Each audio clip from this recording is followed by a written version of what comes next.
एक गांव में राम सिंह और पद्मा पति पत्नी रहते थे। कुछ समय बाद उनका बच्चा होने वाला था। पद्मा हॉस्पिटल में भर्ती थी। नर्स ने राम सिंह को आकर खुशखबरी दी, आपको जुड़वा बच्चे हुए हैं। राम सिंह ने कहा, दो दो लड़के?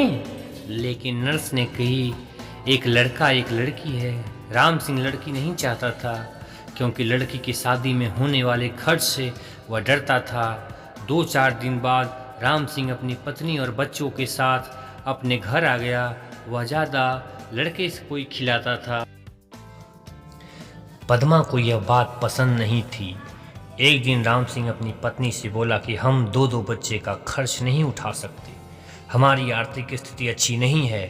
इसके अलावा लड़की की शादी में होने वाले खर्च को भी हम नहीं उठा सकते, इसलिए हम लड़की को मेरे मित्र को सौंप देते हैं, जिसकी कोई संतान नहीं है। वह हमारी लड़की को हमसे भी अच्छे से पालेगा, क्योंकि वह बहुत अमीर है। पद्मा ने अपनी लड़की को देने से मना किया, लेकिन राम सिंह के कहने पर दुखी मन से उसने अपनी लड़की को राम सिंह को सौंप दिया।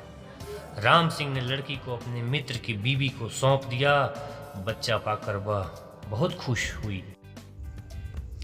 इसके बाद समय बीतता गया।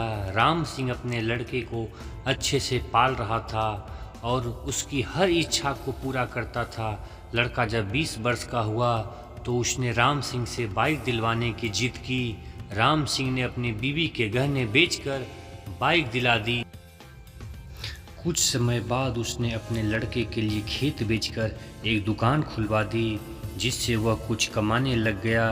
फिर कुछ समय बाद उसकी शादी भी करा दी। शादी के बाद राम सिंह के लड़के का व्यवहार बदल गया। वह अपने पिता से बोला, अपने मेरे ससुराल वालों को ताना मत मारा करो। रोज रोज वह किसी बात पर अपने माँ बाप से झगड़ा करता था। एक दिन उसने राम सिंह और पद्मा दोनों को उन्हीं के घर से निकाल दिया। बहुत समझाने पर भी वह नहीं माना। राम सिंह और उसकी पत्नी एक मंदिर में गए।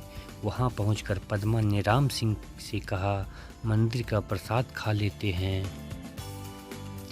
जब प्रसाद ले रहे थे तो वहां पर राम सिंह के मित्र की पत्नी आ गई।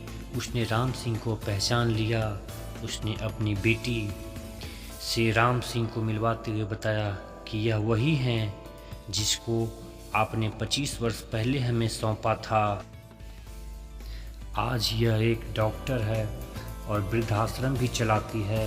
राम सिंह और पद्मा अपनी बेटी से मिलकर बहुत खुश हुई और उन्होंने अपनी सारी बात अपनी बेटी को बताई। इसके बाद वह बोली कि अब आप दोनों मेरे साथ ही रहेंगे।